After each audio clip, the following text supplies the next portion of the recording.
pleasure being on Africa Rise and the fact that you focus on African problems, African issues.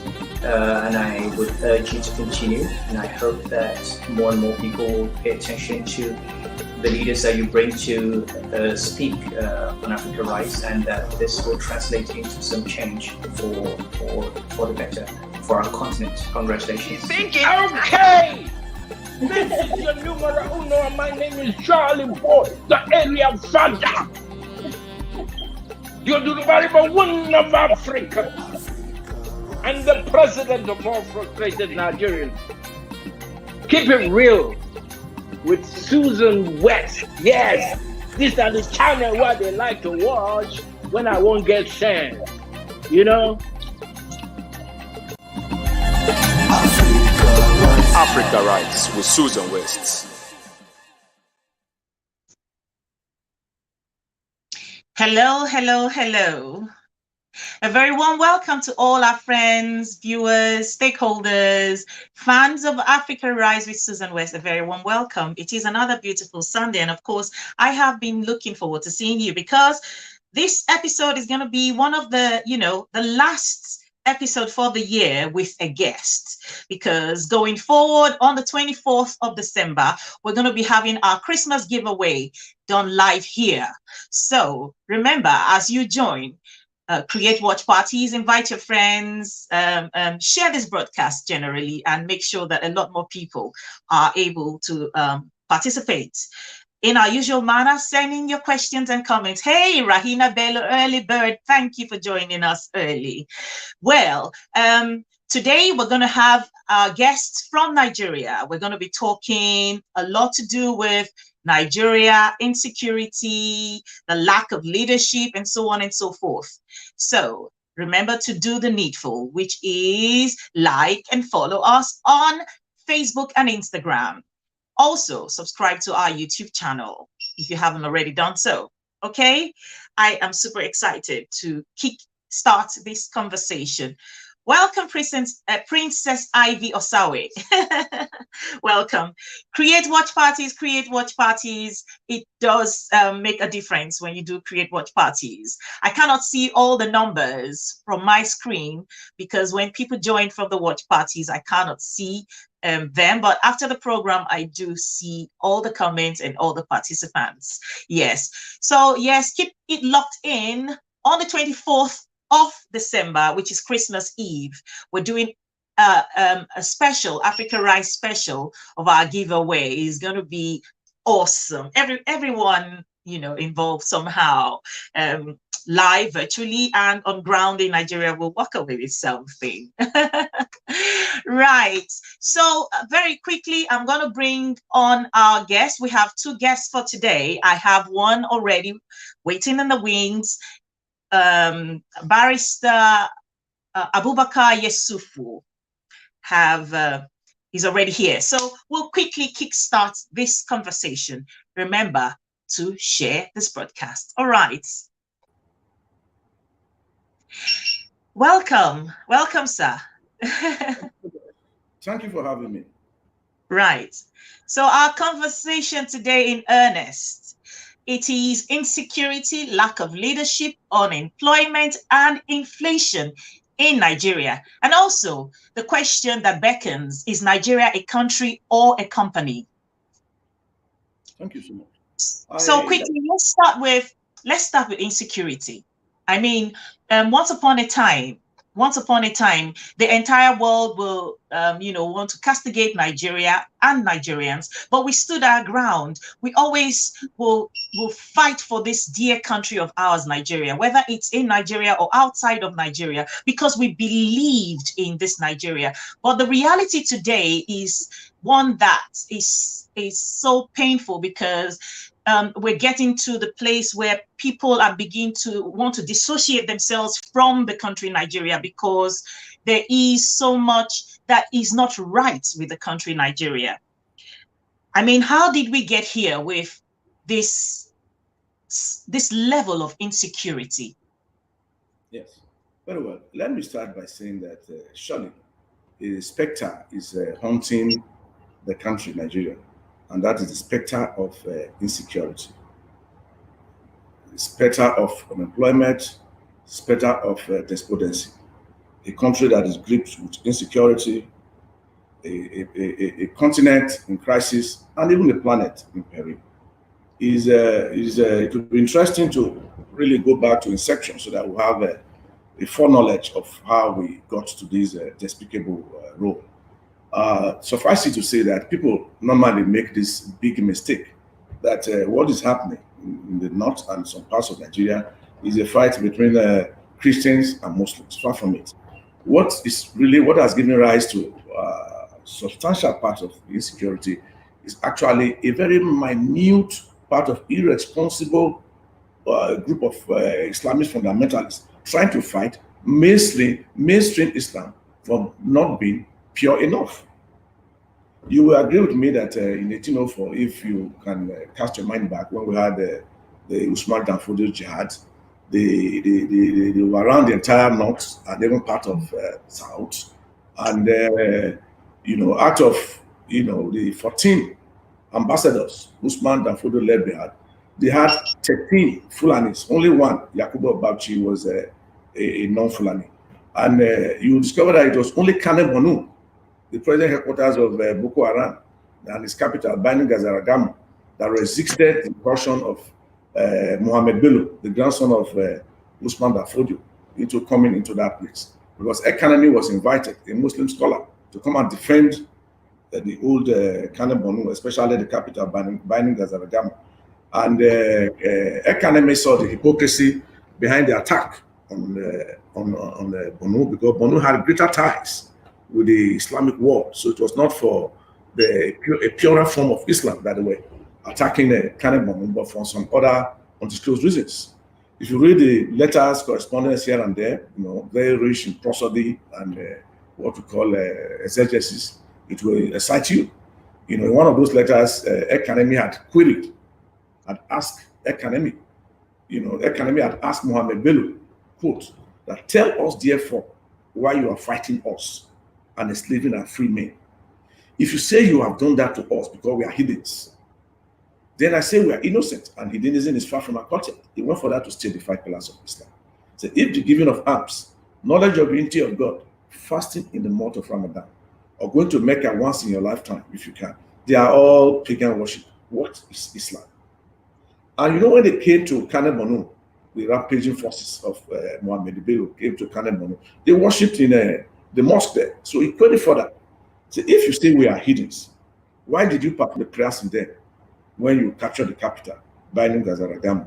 This is nothing but sheer contradiction. Quote. So what it means is that other than trying to look at a purer form of Islam or rejuvenation or crusade, like what they call the Christians, there are other reasons why the expansionist zeal of Gusto is always very paramount in Islam. But it's unfortunate that what we have now today, is which 90% of insecurity in the country you can trace to this Islamic insurgency. Like I was trying to tell my friend, you have the criminal element of Islam expansions, you have the social aspect, you have the economic aspect. The criminal aspects, they attack banks, they are along our highways, kidnap you for ransom and what have you. Then the political aspect are often employed by the leaders of thoughts, political leaders in the north. They recruit them during elections to meme, to rig elections and all that. Then thereafter, they are discharged to the streets, but they are well armed. And once they are no longer effective during this election, they also start to carry out this type of insurgency. Then you have the pure in quote of Islamic fundamentalists. They believe that it is the duty of Allah or the Quran to really kill. That when you kill, you're going to inherit paradise, or 7 virgins are with you, and all that. And because of poverty, what Fela Nicolakbo would call a PhD, poverty, hunger, and disease, they have this belief. So it is good to start by telling all and sundry that the Muslim, the Christians, we are brothers. And nobody has, the Prophet Muhammad sallallahu alaihi wasallam has not asked anybody to kill. Killing one soul is like killing the entire mankind. So nobody can kill and enter paradise. And indeed, it is even in the Holy Quran. If you don't believe in Jesus Christ, you cannot even enter paradise. If you read Allah Subhanahu let me read, let me learn, let me say Allah is the giver of life, and He begets not, nor is He begotten. That is only the basic difference. Otherwise, we are enjoying to be very close to Christians. So I'm surprised that this type of disbelief or misbelief, is holding sway. So that is for that. Yeah. And in between the Fulani jihad and the Zamfara, insurgency, which has gripped Nigeria in its jugular and is threatening to tear us apart. You discover that we had the Matasini, that had sway in the north between 79 and 81. It is interesting to know that it was Buhari as the GOC commander that wiped completely the vestiges of Matasini from Kaduna. And indeed, he marched straight to Jamena. Was about to topple the government when he was recalled back by Shagari, as he then was. And it's unfortunate that it's still the same Buhari, maybe at old age, who's not able to effectively check the menace of the bandits or banditry. So so that is so yeah. So I wanted to quickly say that this same General Buhari was the one who who handled the Matasini, whatever it was, if it's some kind of uprising or a group of people. What is wrong with the Buhari we have today? Why do you think the Buhari that we have today seems to come across as a shadow of his former self? Why are we at a point where there is so much insecurity in the country? He is unconcerned. It was kind of surprising that when the Kankara boys were recovered or brought back, that he even managed to, see them, because this Buhari we have today seemed to be larger, too big for Nigeria. Yes, we realize that Buhari is increasingly old. Most progressive countries will not. It's part of the thing we are recommending to to the National Assembly and to the people of Nigeria, that anybody above 60 should not aspire to be the president of this country, and anybody above 50 should forget being a gubernatorial candidate. Indeed, the League of Patriotic Lawyers, we are determined to campaign against anybody who's older than this. Don't forget that Bill Clinton was the president of America when he was barely 46. So the same Buhari who completely obliterated Matasini from Kaduna Kano can no longer do anything useful to check the insurgency. Even the military chiefs that he has been advised to retire, he's also reluctant. So historians will definitely say that indeed we have two Buhari, the very radical Buhari who completely obliterated Matasini and allied criminal forces from the north, and the very quietist Buhari. Just like in European history, they will say that there were two Bismarck, the courageous Prussian statesman who believed that the great country of the day as it then was cannot be ascertained by parliamentary debate or parliamentary consensus, but by blood and iron. So we had the courageous Prussian statesman and even the German chancellor who was afraid. He later became a key player in resources, looking for states outside Germany and Prussia to dominate. So we have two Buhari, radical Buhari and a conservative Buhari who's old and unwilling to retire the military chiefs and unwilling to obliterate this type of devilish form of Islam from the face of the earth. Right. I know that Honorable Osagie is here now. I'm going to bring him on screen real quickly.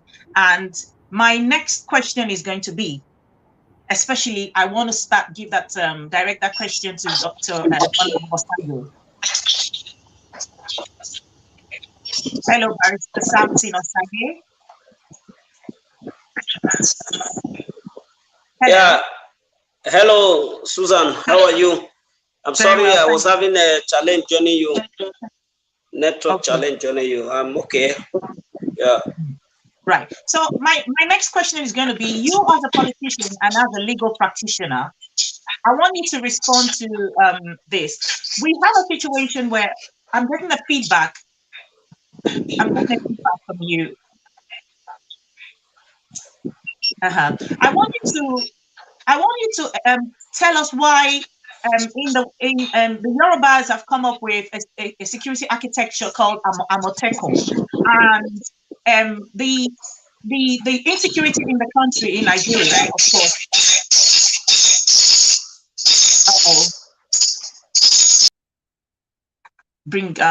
Let's bring back Barrister Yesufu, and then I'm here. Are you okay? I'm okay. You're right. trying to find out about yes, let me finish my question.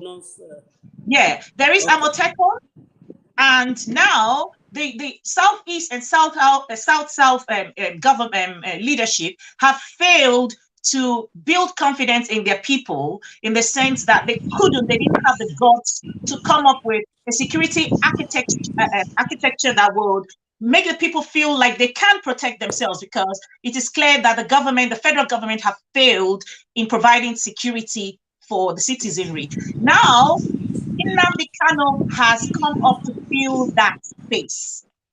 Nnamdi Kanu have come up somehow, galvanize young people in the Southeast and the South to, come up with some kind of security facility that will protect the people. What kind of a country are we in when the government and the leadership seem to be clueless and gutless to do anything to bring confidence for the people?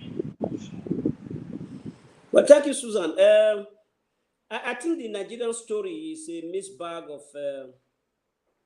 a lot of disappointments and what seems to look like government's inability to do that which is expected to do, because constitutionally it is the responsibility of government to provide security and, of course, guarantee the welfare of the citizens. And the Nigerian situation just now leaves much to be desired. The truth of the matter is that it isn't that the government is not doing anything. The case is that the government is not doing enough, given the humongous security challenge that we face. And that explains why even criminal elements are offering to provide security for the country. Now, the case of the Southwest is quite different. You cannot compare what's going on in the Southwest with what Nnamdi Kanu and his people are doing in the Southeast. Of course, there's also no unanimity with what Nnamdi Kanu is doing in the Southeast. So there's no basis for comparison. But what you find in the Southwest is a classical example of a region that understands what governance is all about. And they are able to come together to say, look, let's provide a common front in order to tackle the issue of security. Don't forget that in the wake of attacks on innocent civilians, farmers in the Southwest government started congregating in order to find solutions. And the result of their consultation is the Amotekun outfit. And you can see that the entire Southwest states are unanimous in providing security for the entire Southwest. And again, that explains why, because the entire Southwest is also a much more homogeneous region within the Nigerian sector. In the Southeast, the governors are not able to come together because they are divided along ethno-political lines. The Nnamdi Kanu option is not an option because it is laden with criminal intent and very divisive intent, and it's not coming up in a manner that will enable patriotic Nigerians to emulate what he's doing. If he has a good formula, he ought to be partnering with the governance structure in the Southeast. So he cannot even come down to say, let me come and prosecute what I'm doing, because one, he has no legal authority to do so, and two, his agenda for a integrated Nigeria is antithetical to the constitution of this country. On the whole, it is a thing of shame that we cannot provide security to guarantee life and security in Nigeria. And it isn't because, like I said, government does not know what to do. It is lack of capacity on the part of those charged with those responsibilities. And that is why we have continued to invest a lot of money in the security of this country without necessarily getting results. And that is very shameful. And I think government ought to have a rethink. The rejigging of the security of the architecture in the country is a thing that must be done. A lot of people are calling for it. You don't retain security chiefs, under conditions of this nature. In fact, individually, they are expected to resign because their efforts have not yielded the desired result. So how do they continue to justify the reason why they are in office? So for me, I believe that it is part of the governance challenges that we face in the nation that has led us to this place. And I think we need to do something fast, and we need to do something very quickly. I'm just going to go back to what you mentioned, because you mentioned about the legality of the security architecture of Nnamdi Kanu. And I would want to ask, though, there is a vacuum because the leadership in the Southeast and Southwest is powerless, or seem not to, like you said, they're divided via tribal lines or ethnicity or whatever, and so they're not able to come together. At the end of the day, it is a matter of life and death. At the end of the day, it's about people wanting to survive and feel secure on their land. So who cares about legality of the security architecture that will give them that kind of confidence that they can walk around freely, they can go to their farms freely? Who can talk about the legality of what is going on in the north as far as the people who abducted the Kankara boys, the people who call themselves Boko Haram, the people who Mieti Allah, all those people? What are the legalities of those people? Why do they have so much voice and so much power? Why are they able to influence government's decision? And why is Nnamdi Kanu's security architecture regarded as not legal or criminal element, when it's not the one attacking and killing innocent people? Okay, Susan, I don't really understand whether Nnamdi Kanu has a security architecture. I do know that he runs one group called IPOP, and whose activities are subject of court inquisition as we speak. I do not know whether Kanu has a security architecture that will provide security for the people of the Southeast. But we also know that as we speak, Nnamdi Kanu is a fugitive running away from the law on account of what one may regard as reasonable felony, that he has committed. But be that as it may, the other issues we raise of the Mieti Allahs and all those non-state actors who have become very active in the affairs of this country speaks to the very challenge of our great nation, and it is unfortunate that it is so. Now, their existence and even the fact that their voices are being heard and they influence a lot of things and nothing happens even when their members don't do what they do is a product of the ethnocentric political arrangement that goes on in our country. And leadership have not had the way. It's not a matter of politics now. Leadership have not had the will to tackle these issues. Non-state actors have no business funding or carrying out security operations. They have no business. It is because they appear to be a failure on the part of government. Now look at the disappointment. The Kankara boys were released a few days ago or 2 days ago. And today, some other people from the Islamia schools have been adopted in the same Katsina state. So how does government explain that? I can't stomach this continuous negligence and recklessness on the part of government who cannot put finger on what they are supposed to do and be on top of the situation. So all those aberrations that we have mentioned about the Mieti Allah, the Kanu stuff, they are rearing their head because government has failed. But again, we cannot give credence to what they are doing because some of their activities are criminal in nature. If you allow them to fester, then they may be worse than the Boko Haram we are talking about. That's the truth of the matter. Right. I'm going to thank you. I'm going to bring Barrister Yesufu back on. I want to ask, though, what is the secularism of the Nigerian society? When you allow if Nigeria is supposed to be a secular state doesn't necessarily mean a godless state. It just means that one religion cannot override the other, or have more what's the word? Relevance than the other. No religion. So, but Nigeria is beginning to feel like an Islamic state. Well, that is quite unfortunate. I listened carefully to my learned friend Osagie from Edo State when he was analyzing the security architecture of the country and the failures thereof. Let me first of all start by saying that the security of a state depends on the governor. He's the chief security officer of the state. That's why they receive that type of homologous forms in arresting the security impasse or security insufficiency of the state. But one wonders to what extent they have been able to utilize those resources to do the needful.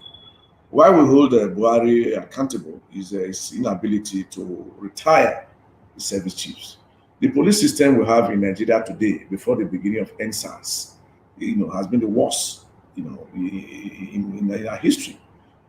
How else can you justify a police system or a police department, otherwise known as SACS, now defunct, going about with POS to extort money from youths?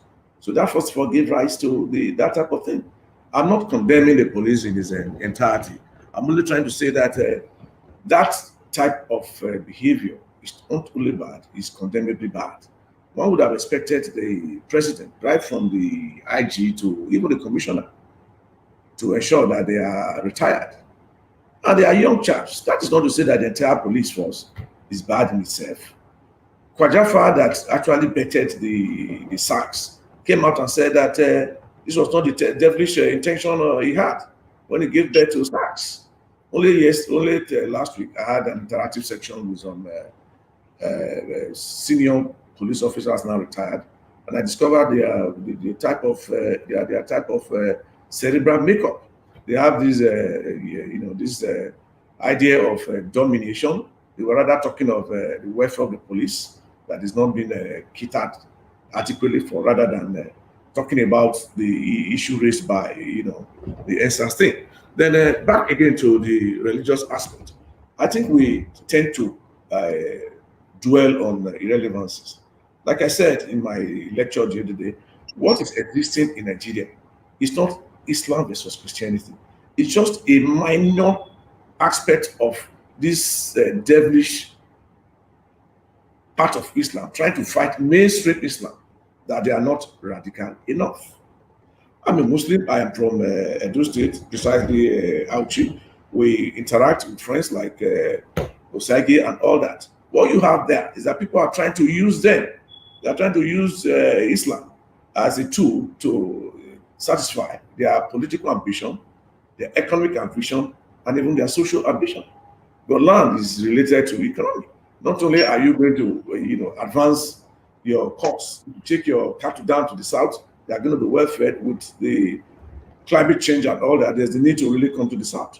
And when they become very desperate, they take to the highways and they start fomenting troubles after they have been used and abandoned by the politicians. They become a thorn in our flesh. So there's the need to really come together and look at this possibility of restructuring the entire country.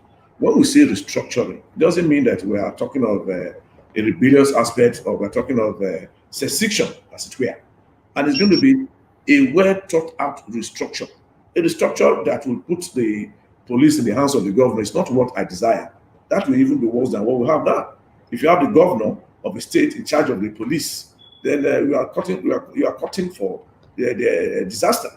Because if you look at state INEC, anytime they conduct election, they will return 100%. So the same thing that will happen if you have the governors in charge of security. Nobody, no opposition will be allowed to enter that state. So we are going to have a kind of, sensible, meaningful restructuring. Look at what we have in, the appointment of judges, the State Judicial Service Commission or National Judicial Service Commission. Once the judge is appointed, he can even give a judgment against the governor, no matter whose house is God. He doesn't care. That is the type of restructuring we are talking about. Not restructuring that will make the the chief executive, because he's the chief security advisor, to be in charge of the police.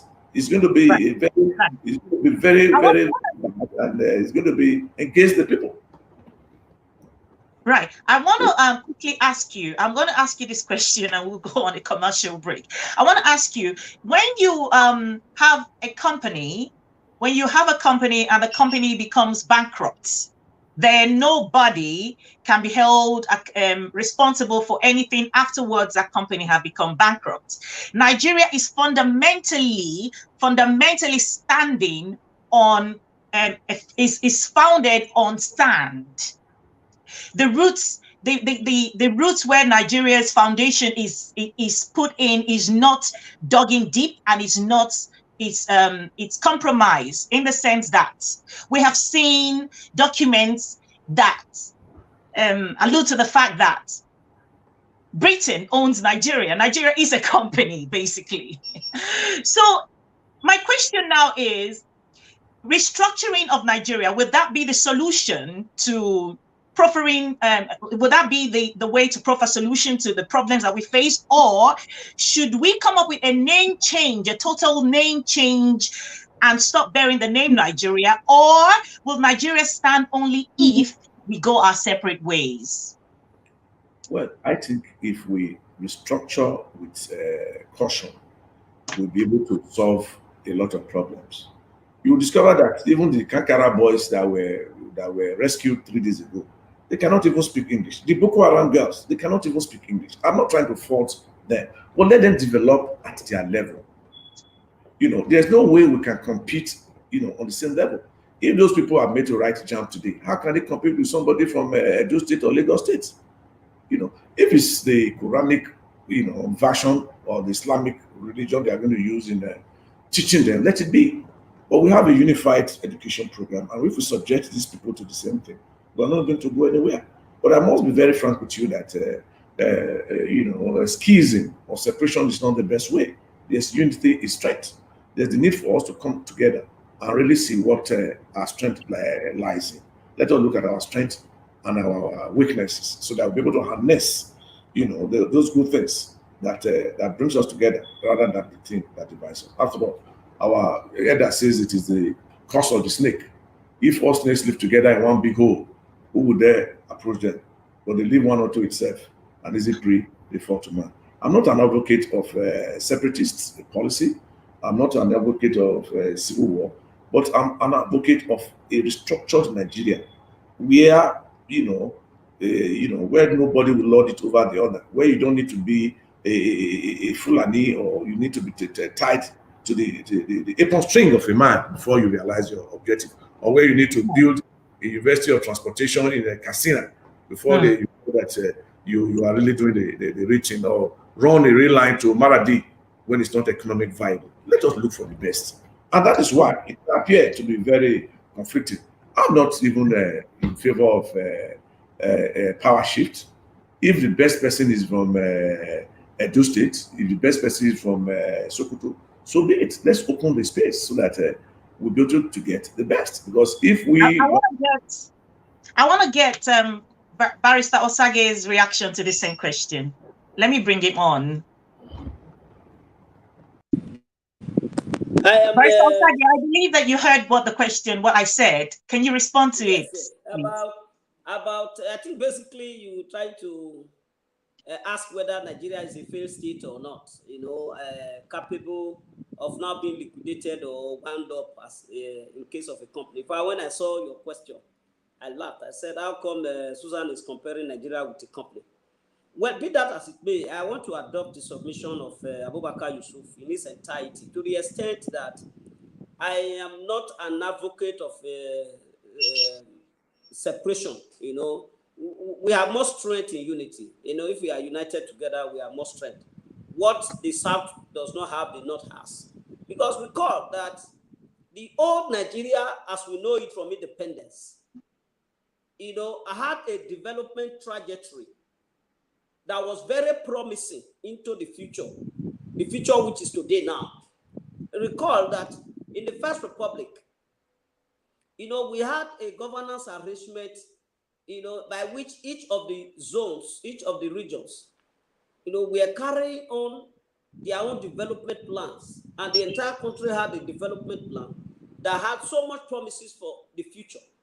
Now, the military incursion into politics destabilized or truncated a lot of these plans and changed the focus of a developing Nigeria into a society where it was now more important to grab power, get what you can get from power for yourself and your people, and then forget about the national interest. So, like my brother said, we need a Nigeria where it does not matter where you come from to be able to get what you are due to. After all, there is no evidence to show that those who come from the state where the president comes from are better off than those whose states have never produced a president. There's no evidence. There are no statistics to the effect that, people from Katsina State, where we have had 2 presidents, are richer in all material particular than people from Cross River State that have never produced a president. So why the craze for, it must come from this place, it must come from this place?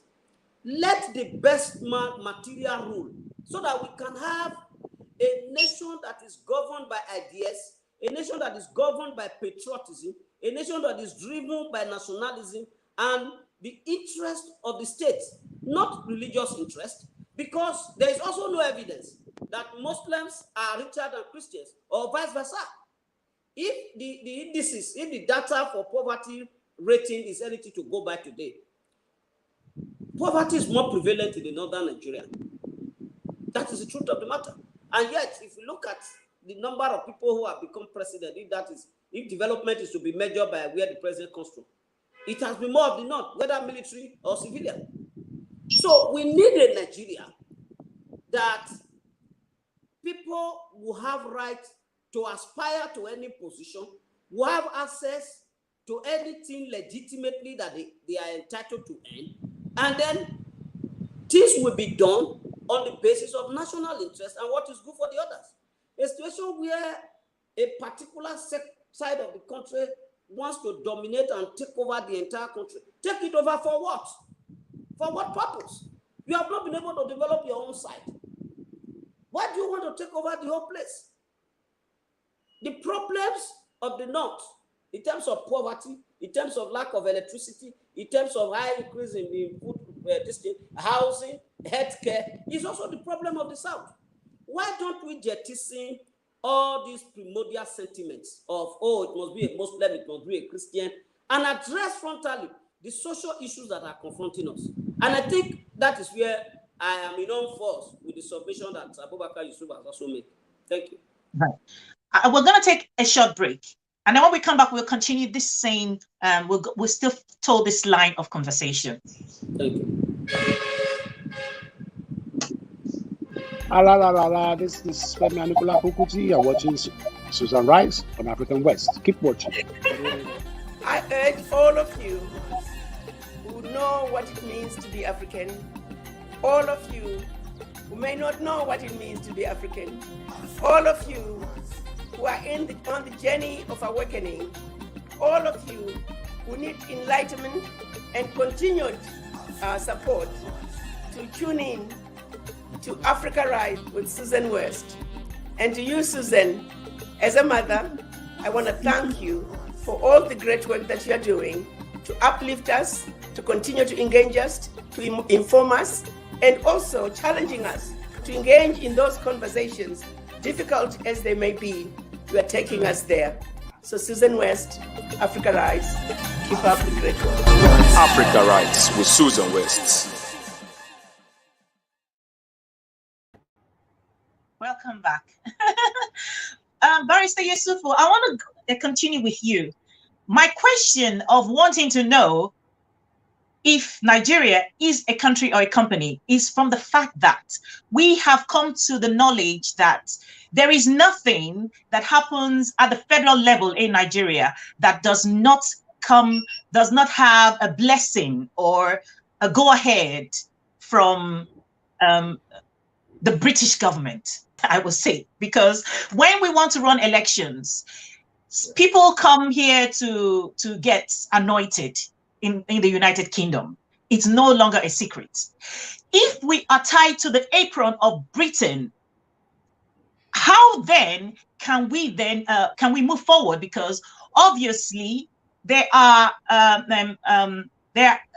is an MOU that have been signed behind closed doors. We don't know what the content of that memorandum of understanding is concerning Nigeria, but we are tied to the apron of Britain. It is no longer a secret.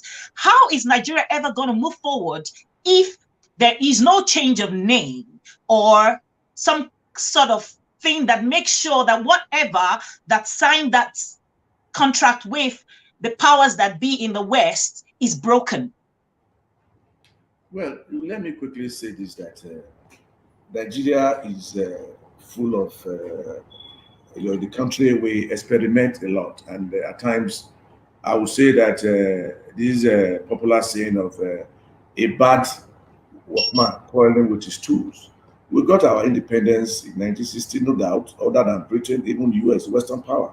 They want to know what is happening in Nigeria. But the truth is that we have not been able to get altruistic leader or leadership in Nigeria. I don't know how Britain plays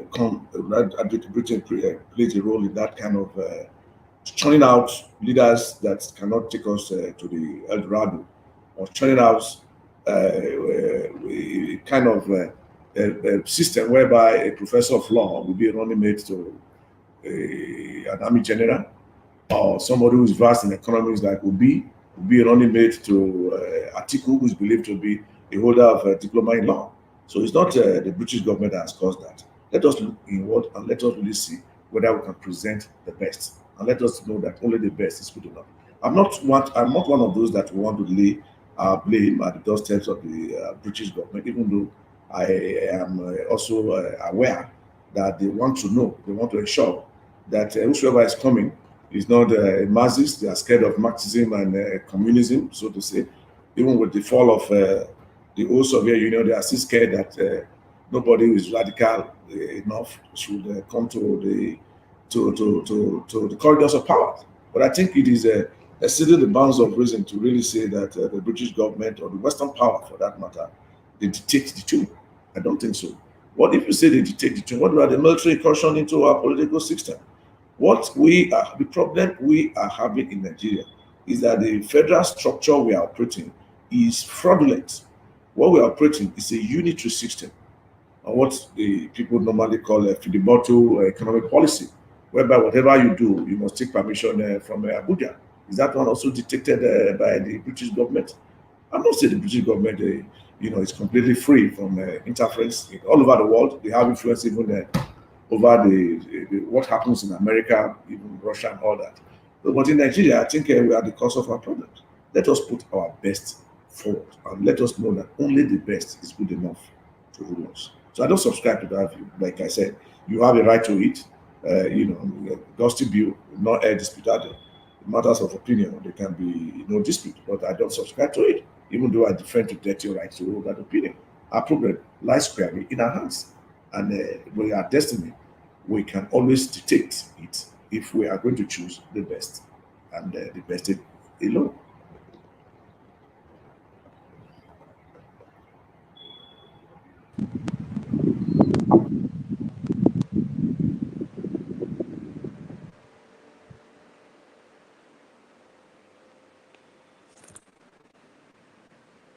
Hello.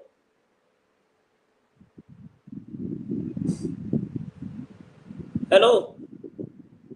I'm not hearing you. You are mute.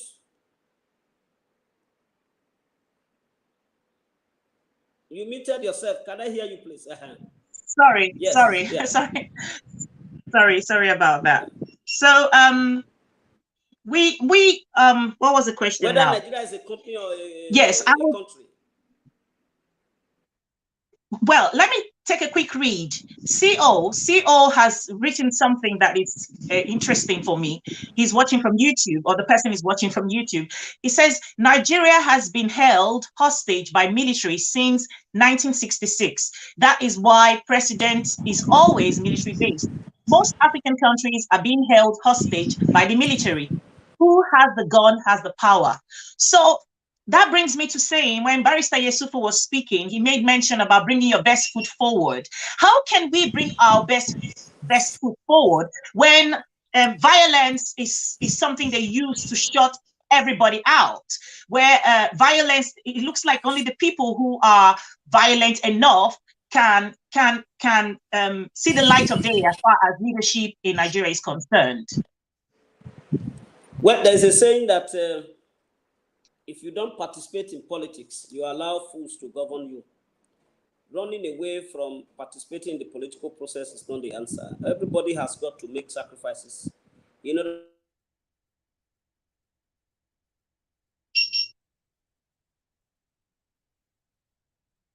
Our Barrister Osagie is frozen. I'll quickly bring. Yes. If I may just continue from there, what my learned friend is trying to say is that what is necessary for fools to take over is for good men to do nothing.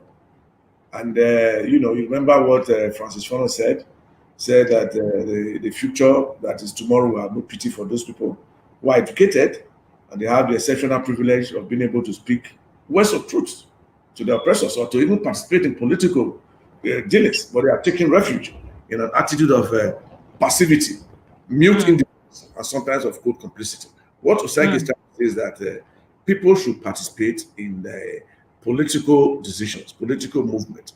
If you don't participate, you have no right to complain when fools take over the reins of power and try to make rules that will govern you.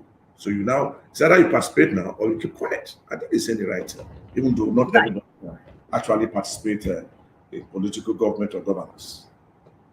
And there is Otumba Benga Daniel Jr. watching. He says, do we have a president in Nigeria?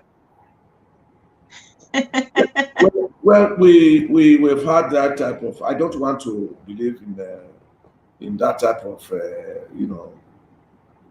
gamble. There's a president in Nigeria. The question is whether the president is active.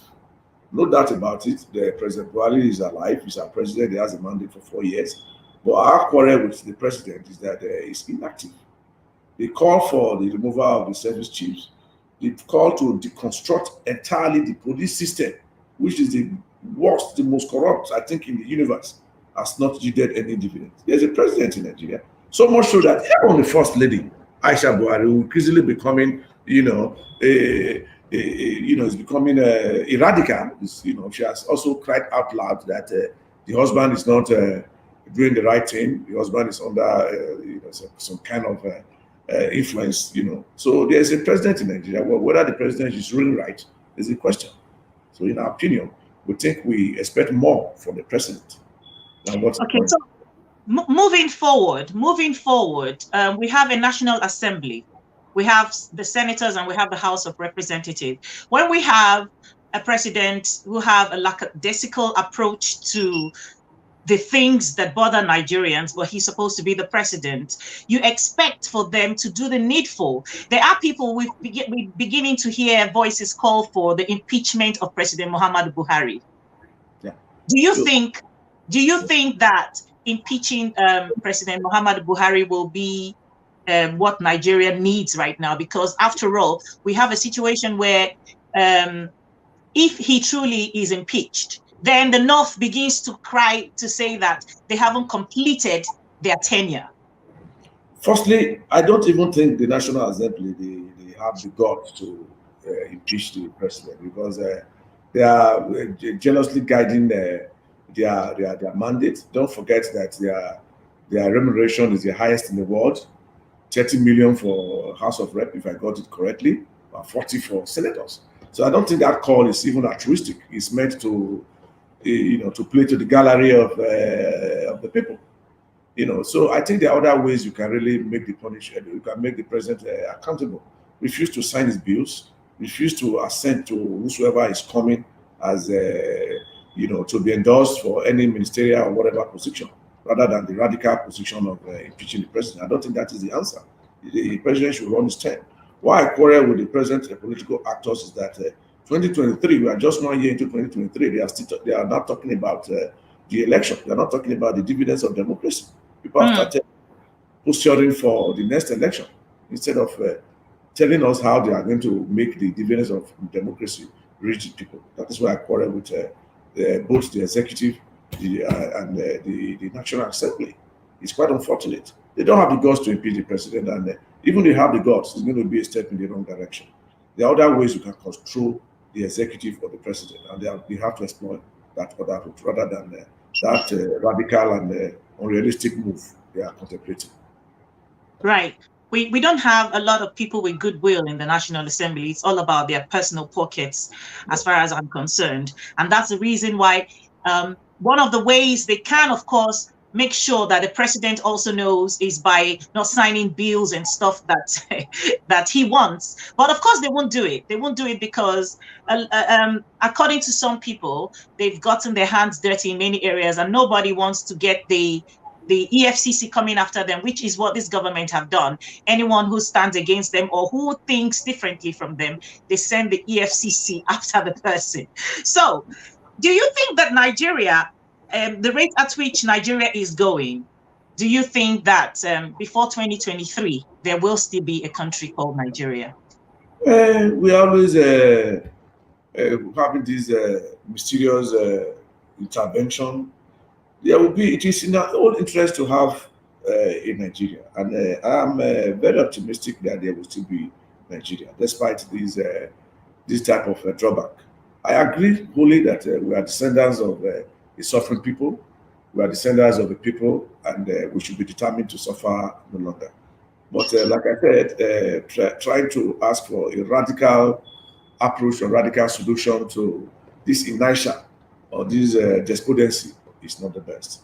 But let us continue to pray, let us continue to criticize, and let us continue to encourage views like the NSAS youth, who were not only asking for themselves, they were also asking, like the police enhancement package.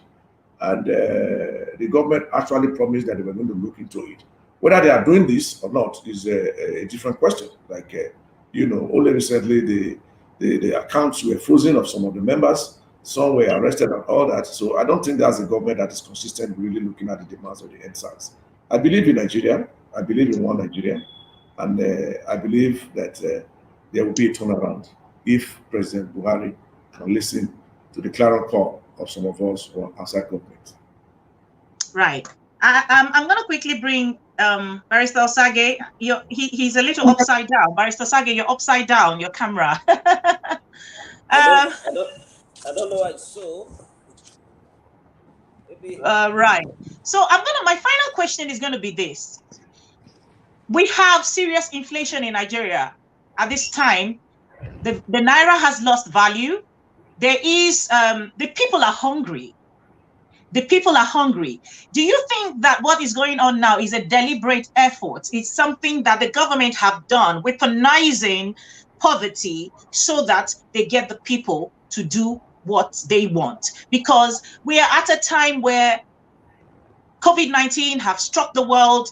The entire world is suffering from the after effect of what this pandemic or whatever it is. But in Nigeria, we find that the government are taking measures that Western governments will take without giving the, bringing some kind of succor to the people like they bring to the West. What do you think is going to happen if this continues, that they continue to use the same method they use in the West, but without bringing help? Barrister Osagie is gone again. Barrister Yesufu, please go ahead and just respond to this. With inflation, with no jobs, and hunger in the land, and with measures taken like this, as if we live in the West, like people in Nigeria are in the West. What is expected? I think, seriously speaking, it is a leadership vacuum. leadership or lack of it. It's unfortunate that our leaders have been able to weaponize hunger, and they are using hunger to really pauperize the people and send them into the streets to demonstrate, and some of them to commit crimes. Some of these criminals are not deliberately committing crime because they are committing crime because they are really hungry, even though we have professionals, so to say, professional criminals. And let me also use this opportunity to sound a note of caution and warning to some of our, ministers and those people managing the president. They should be able to tell us the truth as it stands. Look at Kankara boys. When Kankara boys were taken away, one of the spokespersons said they were just 10. Unfortunately, when they came back, it was at 330. So these Lai Muhammad, the others, megaphones of official falsehood, they should be cautioned, and they should be asked to really tell us what is blowing, what is happening. This government is our government. This government we want to succeed, and this government has no alternative. The alternative to this government is anarchy. And at my age, I don't intend to be a refugee in any other country. That is why they should look at criticism with open hands. And after all, they will say that the better for my enemies and the worse for my friends. That your enemy, my foes, tell me plainly that I'm an axe. I'm being Shakespearean now. By my foes, I profit in the knowledge of myself. But by my friend, flatter me, I'm abused. So listen to your foes, or your political, antagonist, and you'll be able to see the true picture, what exists outside. And don't always think that every criticism is meant to demarket you. It's meant to reduce you, but see it as a mirror that will lead you from this mountain of despair to a tunnel of hope. Right. And so, generally speaking, your final words to Nigerians. Yes, my final words to Nigerians is that we should not be despondent. We should look forward to planting a new person in Nassau Rock 2023, both as the president and governors all over the country, so that that person will be able to plant the small seed of hope, and that seed of hope will grow into a very big baobab tree in which the birds of the air comes to seek refuge and repose in terms of democratic dividends.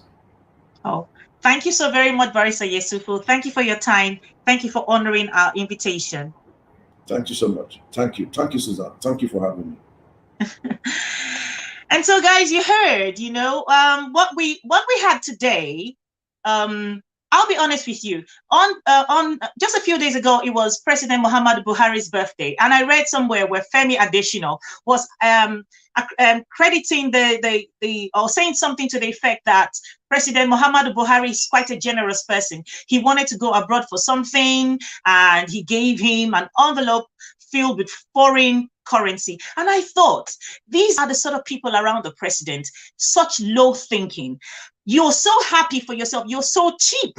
You are so cheap with everything that is going on in Nigeria, in Africa, in the world. You have no shame but to publicly state things like that they gave you, like a beggar. Like you're generally just very grateful because you're a beggar. I'm not trying to be insultive. I'm just trying to state the fact. The fact is we need to have people at the helms of affairs who have honor, integrity, and a little bit of shame, because they have lost touch with reality.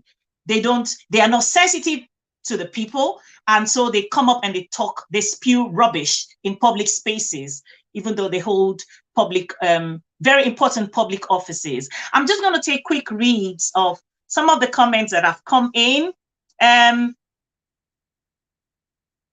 Tumba Benga Daniel Jr. says, you will recommend Nigeria should be divided to 3 regions like in the early 60s? If yes, no, or no, what are the implications and benefits? Unfortunately, this question is coming in when I have already finished with our guest, so I apologize. And of course, CO watching from YouTube says, Nigeria is a company. And yes, Charles Aduneye, I see you.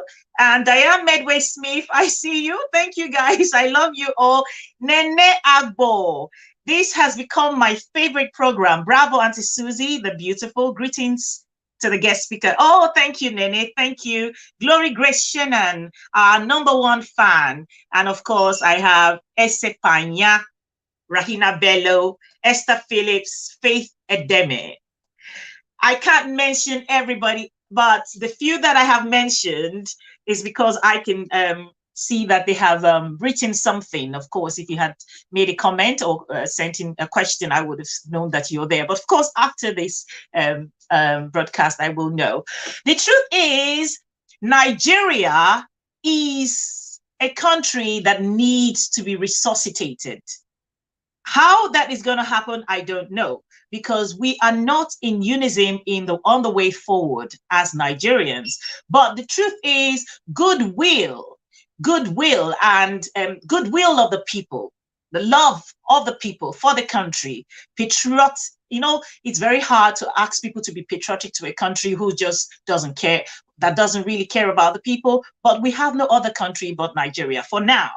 So whether or not Nigeria remains Nigeria, or in the future, as God will have it, all we want is peace and progress and prosperity. Like every other human being on the face of the planet, we deserve it. That's what we want. So we should do the needful, like I always have mentioned since the NSAR started. Join groups, make yourself available to hold political positions, push people forward who are capable, and then we will have an opportunity to salvage Nigeria. It's not going to come on a platter. No, it isn't. So remember, this is our last program for the year with a special guest. On the 24th of December, in a few days from now, we're going to be doing a Christmas giveaway. I will tell you a secret. Only people who are subscribed to our YouTube channel will walk away with our beautiful gifts. Only people who like and follow us on Facebook and Instagram will be winning something. So if you know that you want to walk away with some beautiful gifts from some designers here in London, and so on and so forth, I'm not going to let the cat out of the bag. Remember to subscribe to our YouTube channel. Remember to like and follow us on Facebook and Instagram. Okay? I love you so much, and I'm looking forward to the 24th of December, where we will be live, broadcasting live our Christmas giveaway at the King Amakri Square, Buguma, which is my home city. And of course, something will be going off virtually to all our, fans and Africa Rise family. Yes. So keep it hooked and locked. 24th of December at 1 p.m. Is it 1 p.m.? 2 p.m. 2 p.m. Nigeria time. All right. Oh, thank you. Someone says, Charles says, you are the best in your field. Top notch. Thank you. And so I will say goodbye. God bless you. And I'll see you next Sunday. Take care.